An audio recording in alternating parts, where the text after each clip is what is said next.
ఒక లెవెల్, వేరే లెవెల్. అది మారుతి అనేది నిరూపించుకున్నాడు. రాజులకే రాజు అనే మన ప్రభాస్ రాజు గారు కరెక్ట్ ఫిగర్ పడింది. హైలైట్, అన్ఎక్స్పెక్టెడ్, సస్పెన్స్ ఉన్నాయి. ఖచ్చితంగా తెలుస్తుంది రాజులకి రాజు అనే నిరూపించుకున్నాడు. మా హైలైట్ బ్రో, కొత్త చింపేహాడు మారుతి, చంపేహాడు. అయితే విజువల్స్ అయితే హైలైట్ ఉంది. బీజం అయితే చంపేహాడు. అయితే అలుసుకోవడం చచ్చిపోయాడు, గొంతు కూడా పోయాడు.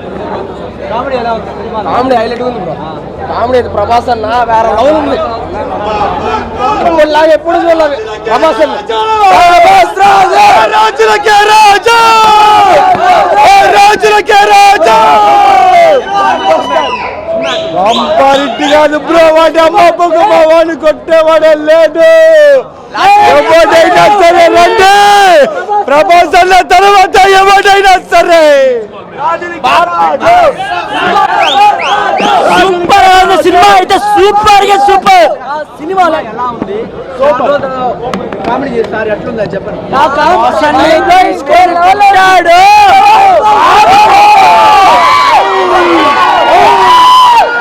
మసాలాని తీసుకొని కొట్టాడు, ఎమ్మకి ఇరిగే బొత్తలైపోయింది. అన్న తీసినాడంటే సినిమా ఇట్టే, ఫ్లాప్ అయితే అవ్వదు, సినిమా ఇట్టే.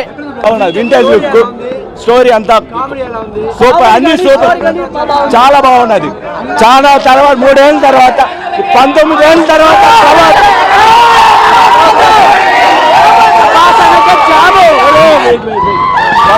జూనియర్ ఒక డార్లింగ్ లాగా ప్రభాస్ ని ఈరోజు చూస్తున్నాం. రాజులకే రాజు,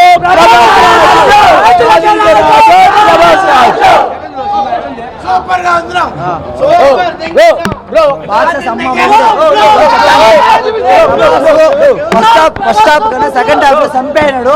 3 అమ్మాయిల్ని వేరే లెవెల్ చెప్పలేదండి. రొమాంటిక్ చంపేనాడు. మా అన్నని ఇంకేడ చూడలేము. ఈ సినిమా కాదు, స్పీడ్ కొత్త చింపేస్తాడు. ఈ స్పీడ్ ఓకేనా.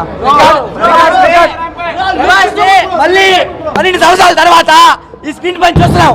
ఫుల్ మీల్స్ ఒకటే చెప్తాము, రాజులకే రాజు, ప్రభాస్ రాజు. కల్టు దింపేవాడు.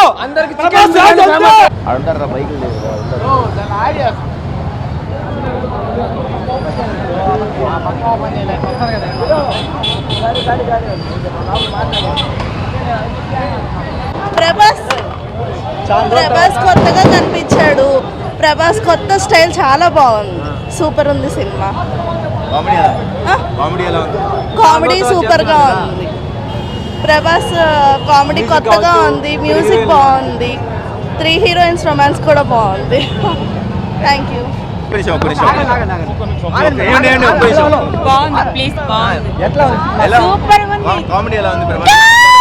అలా ఉంది.